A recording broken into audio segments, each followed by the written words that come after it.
Did I speak Arabic with you? No. Oh, okay. But they're always speaking Arabic, so without noticing, like so I sometimes. I'm starting to learn all their Oh, the Arabic small words and words. stuff. Yeah. I thought they were going to learn Bosnian, but it sounds like I'm going to It's learn tough, I guess. Arabic soon. I was starting to ask, what does this mean? What does that mean? All right, so we are here with Jimmy from RBC. We're here in McCann Station, and today I want to sit down with Jimmy and go over a couple of misconceptions or myths when it comes to mortgages for buying a first home. So Jimmy, thank you for coming and sitting down with us here Absolutely. today. Absolutely. So the first one I want to tackle is credit score. I guarantee you there's somebody going to be watching this video right now who's got a 720 credit score and thinking in their mind, oh, that's not good enough to qualify for a mortgage, so I'm not even going to bother trying. Many people think they need like an 800, 900 credit score.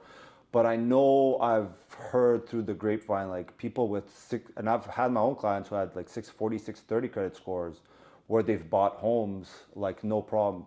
So do you want to kind of touch a little bit on that? What is kind of the lowest credit score and how does missed payments and everything work into that? Yes, absolutely. So generally speaking, like you said, that's a misconception. People think that, oh, I have to build my credit score to get to 800 for it to make sense for me to go apply for a house. Otherwise, I'm going to get just rejected, right? That doesn't work like that. So as a rule of thumb, anything over 680, we're happy with. Okay. We don't have any problem in general, as long as everything else is good. So no missed payments, no collection items. That's what we look at more than the credit score itself. Right. That's what we care about more than the credit score itself. Between 640 and 680, there's always an exception. Less than 640, that's where you have to kind of work a bit on your credit to build it up in order to get to that 680 plus. Right. So that's that. But in general, someone with no missed payments, clean credit history with a credit score of 700, in theory is is actually better than someone with 780 credit score, but has past collection, past missed payments and issues. So we like a 700, no missed payments, no issues in the past, than someone with issues but higher score. So that's the misconception. So generally speaking, if you're not sure about the credit score and if you qualify, please reach out. We'll let you know. We'll help you. There's a lot more metrics than that that we look into that might qualify without you even knowing, right? So, yeah, I guarantee you there's somebody out there with a 660 credit score that probably never missed a payment that will qualify for a great, especially a first-time home buyer, and they're thinking, hey, I need to keep working on my credit score to get to 750, 800. So if you're somebody out there that's watching right now and you're in that bracket and you're thinking I can never qualify, no, you can actually qualify. So definitely reach out to Jimmy and we'll post his information at the bottom of the screen here. The other thing that I want to touch base on is a down payment. Many people think that it's mandatory to do 20%. I know some people understand that there is options of 5%, 10%. Can anybody qualify for 5% or do you have to have a certain criteria for that? So that's a tricky one. Yes, in general, the 5% down payment is meant for first-time home buyers, but also someone that is looking to upsize, that is looking to move into a new property. As long as they're moving to the new property and making it their primary residence, you still qualify for that 5% down payment. You do not need the 20% for the second house. Again, so long the new property you're personally moving into and you're living in it as a primary residence. Now, it's a bit more trickier when it comes to like someone doing that multiple times over a short period of time. Yes, it's not like banks are not a big fan of that. Insurers are not a big fan of that unless we have a really strong reason to do so. Yes, we can push for it, but doing it multiple times on a shorter period of time, that usually raises a bit of red flags. But in theory, you're trying to upsize. Let's say you bought a house 2 years ago or 3 years ago, you're trying to upsize, you want to go on a bigger house. You do not need that 20%. We could still approve you with 5%, even with keeping the other property or keeping and renting it or selling it and getting that residual or the proceeds of the sale and using it as a down payment on the bigger house. And do you have to have strong credit in order to qualify for 5%, or can pretty much anybody that's in a good credit? You got it. So going back to the first point we mentioned, as long as your credit is over 680 in theory, with no late payments, no problems, no past collections, you should be fine qualifying for that 5%.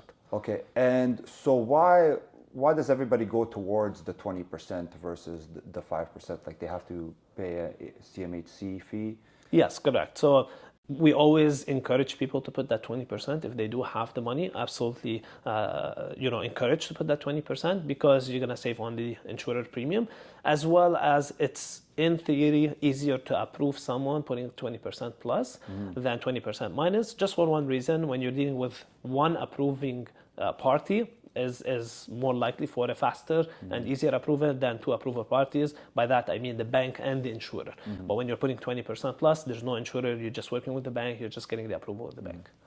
And generally as well, anybody that's putting less than 20%, they will see a better monthly interest rate because it's covered by insurance. That's correct, and it's a bit counterintuitive. A lot of people think because I'm putting 20%, I qualify for a better rate. It's not so much like you're getting a better rate because you're putting like less than 20%. It's because you're paying that premium. Banks, generally speaking, financial institutions will give you that extra incentive to help you out because you're paying the premium, you're paying a bit more. That's how they help you with the rate as a promotion, especially for first-time home buyers, younger people starting up their lives and so on. Just a bit better rate to get you up and running, with a lower payment per month. That's the whole idea of the promotion. Not just because you're putting less than 20% you qualify for a better rate. It's like a bit more than just over and under 20%. Yeah. That's great. Well, that covers those two topics. And the last one that I wanted to cover with you, especially living here in Canada, we have a lot of immigration. We're a very multicultural country. And I know personally I've been in situations where I've had buyers who've come from overseas and they've either come with money from where they've came from, or they've had a parent or a family member gift them a large sum of money. And when I say large sum of money, I'm talking about like hundreds of thousands of dollars. Can you talk about how does that work, transferring that money from other countries to Canada?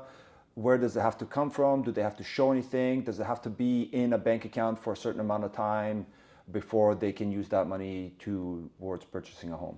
That's an amazing question, Ermin, and it's a very valid and great point to bring up.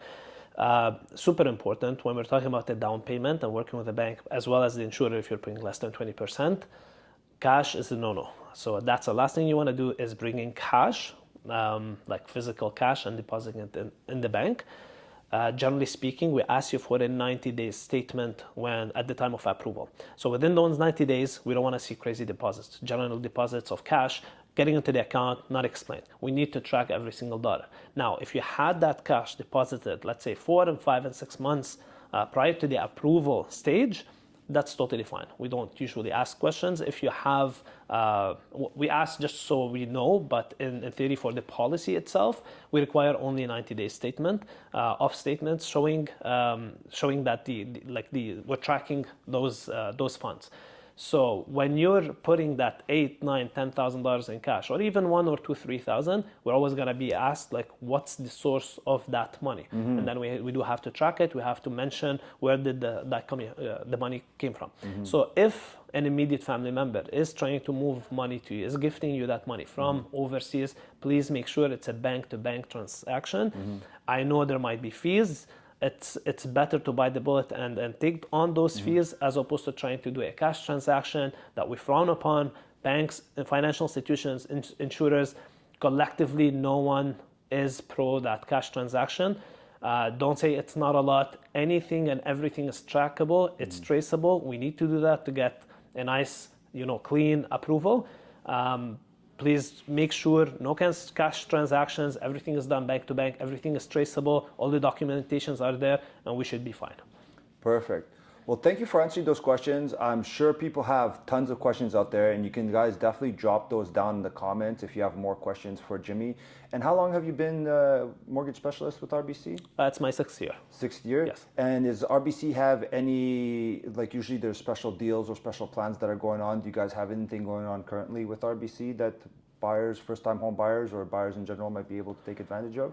Absolutely. We always have promotions on the rates. So you're getting like a competitive rate, especially if you're putting less than 20%, like we've mentioned in our interview right now. So we always have those promotions. We could always get you like a bit more, like a cash bonus, extra points. We always have perks here and there. So yeah, just feel free to reach out and I'll tell you what we have to offer. Amazing. Thank you so much. Thank you guys for watching. And we'll do more interviews like this to give you guys some great information. We'll post Jimmy's contact information on the screen there. Thank you for watching. If you want more videos like this, definitely like, subscribe, and follow. Thank you, Jimmy. Thank you.